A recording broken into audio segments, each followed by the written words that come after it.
আপনারা অবস্থান করুন যার যার জায়গায়।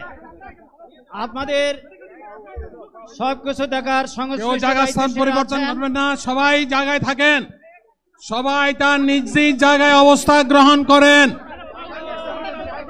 সবাই তার নিজ নিজ জায়গায় অবস্থান গ্রহণ করেন।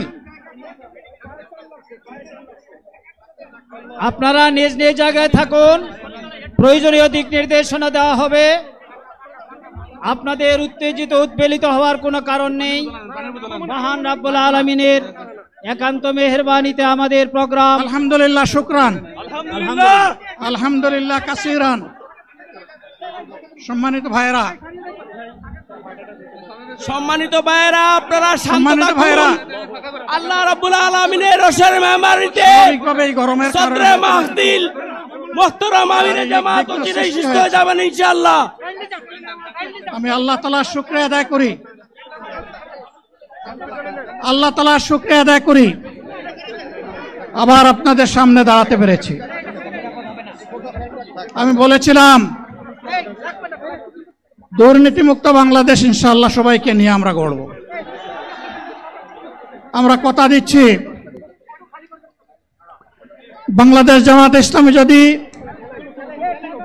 আল্লাহ তাআলার মেহেরবানি এবং সরকার জনগণের ভালোবাসা নিয়ে সরকার গঠন করে, তাহলে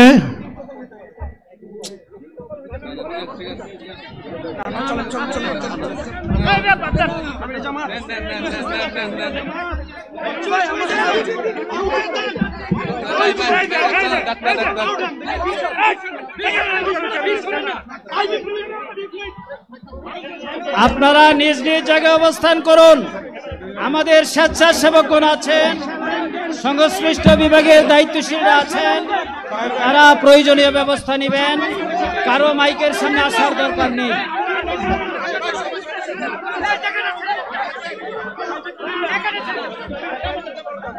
আপনারা অবস্থান করুন নিজ নিজ জায়গায়।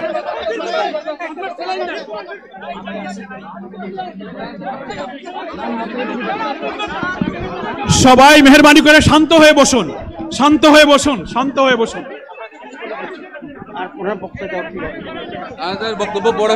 আপনারা সকলে আমিরে জামাত একটুখানি অসুস্থ হয়েছেন,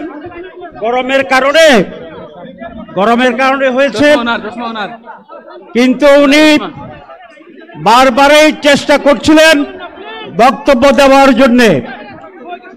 ডাক্তাররা বলছেন ওনার আর বক্তব্য রাখা ঠিক হবে না। ওনার যে বক্তৃতা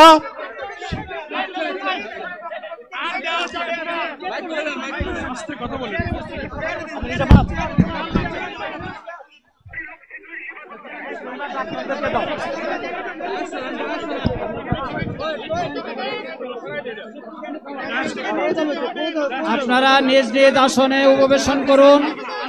সংগঠনের দায়িত্বশীলগণ প্রয়োজনীয় দিক নির্দেশনা দিবেন। আপনাদেরকে নিজ নিজ জায়গায় অবস্থান করার জন্য অনুরোধ করা হচ্ছে। দেন না এখানে আপনাদের এই ড্রোনগুলো আলহামদুলিল্লাহ, আলহামদুলিল্লাহ। আরে আল্লাহ যত সময় হায়াত দিয়েছেন, আল্লাহ যত সময় হায়াত দিয়েছেন তত সময় মানুষের জন্য লড়াই করব ইনশাআল্লাহ। এ লড়াই বন্ধ হবে না। বাংলার মানুষের মুক্তি অর্জন হওয়া পর্যন্ত আমাদের লড়াই অব্যাহত থাকবে। বলছিলাম জামাতে ইসলামী যদি আল্লাহর ইচ্ছা এবং জনগণের ভালোবাসায় বাংলাদেশের মানুষের সেবা করার সুযোগ পায়, তাহলে মালিক হবে না, সেবক হবে ইনশাআল্লাহ। আজ আমি ঘোষণা দিচ্ছি, লক্ষ জনতাকে সাথে নিয়ে বাংলাদেশ জামাতে ইসলামী থেকে যারা আগামীতে সংসদ সদস্য হিসাবে নির্বাচিত হবেন, আরে আপনারা কথা বন্ধ করেন, আপনারা কথা বন্ধ করেন, সবাই বসে পড়েন, সবাই বসেন, বসেন, কেউ দাঁড়াবেন না, সবাই বসেন। যদি আল্লাহর ইচ্ছায় জনগণের ভালোবাসায় বাংলাদেশ জামাতে ইসলামী থেকে সংসদ সদস্যরা নির্বাচিত হয়ে সরকার গঠন করেন, তাহলে কোন এমপি, কোন মন্ত্রী আগামীতে সরকার কিন্তু প্লট গ্রহণ করবে না। কোনো এমপি এবং কোনো মন্ত্রী ট্যাক্সবিহীন কোনো গাড়ি চড়বে না। কোনো এমপি এবং কোনো মন্ত্রী তার নিজের হাতে কোনো টাকা চালাচালি করবে না। কোনো এমপি এবং কোনো মন্ত্রী যদি তার নির্দিষ্ট কোনো কাজের জন্য বরাদ্দ পেয়ে থাকেন, কাজ শেষ হওয়ার সাথে সাথে বাংলাদেশের 18 কোটি মানুষের কাছে তারা তার প্রতিবেদন তুলে ধরতে বাধ্য হবে। সম্মানিত বন্ধুগণ, চাঁদা আমরা নিব না, দুর্নীতি আমরা করব না। চাঁদা আমরা নিতে দেব না, দুর্নীতি আমরা সহ্য করব না। এই বাংলাদেশটাই আমরা দেখতে চাই। যুবকদেরকে আমরা স্পষ্ট ভাষায় বলতে চাই, বন্ধুগণ, তোমাদের সাথে আমরা আছি। আমি আজকে জামাতের আমির হিসাবে এখানে কথা বলতে আসিনি। আমি এসেছি বাংলাদেশের 18 কোটি মানুষের একজন হয়ে কথা বলতে। আমি শিশুদের বন্ধু, আমি যুবকদের ভাই,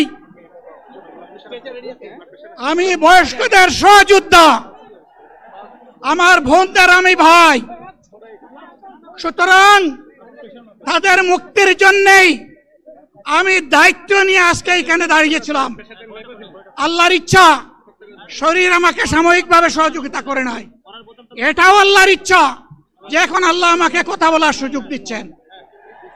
আমি বলতে চাই, বাংলাদেশের নির্দিষ্ট কোন শ্রেণীর মুক্তির জন্য আমাদের এই লড়াই নয়। রাস্তার একজন পরিচ্ছন্নতা কর্মী, চা বাগানের একজন শ্রমিক, রক্ত পানি করে ঘাম জড়ানো আমার একজন রিক্সা চালক ভাই মাঠে ময়দানে বাংলাদেশের মানুষের মুখে যারা এক মুঠো ভাত তুলে দিতে চায়, আমার সেই কৃষক বন্ধুটি, আমি তাদের হয়ে আজকে এখানে কথা বলতে এসেছি।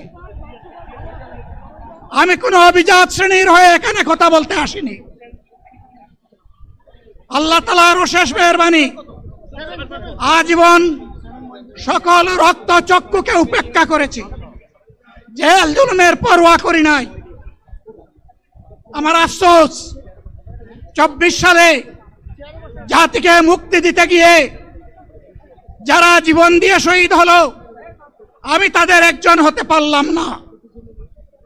আপনাদের কাছে দোয়া চাই, ইনসাফের ভিত্তিতে একটি দেশ গড়ে তোলার জন্য আগামীতে যে লড়াই হবে, আমার আল্লাহ যেন সেই লড়াইয়ে আমাকে একজন শহীদ হিসাবে কবুল করেন। সম্মানিত বন্ধুগণ, আমাদের প্রিয় শহীদ নেতৃবৃন্দ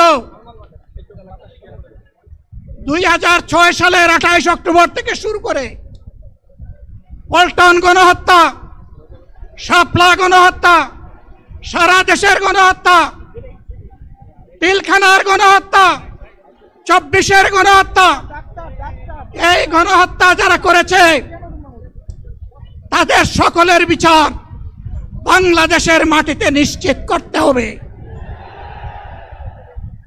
এদের বিচারের দৃশ্যমান প্রক্রিয়া শুরু না করা পর্যন্ত পুরানা ব্যবস্থাপত্রে বাংলাদেশ আর চলবে না। এতগুলা মানুষ এমনি এমনি জীবন দেয় নাই, জীবন দিয়েছে জাতির মুক্তির জন্য। যদি বস্তাপোতা পুরানা সবকিছুই টিকে থাকবে, তাহলে কেন তারা জীবন দিয়েছিল?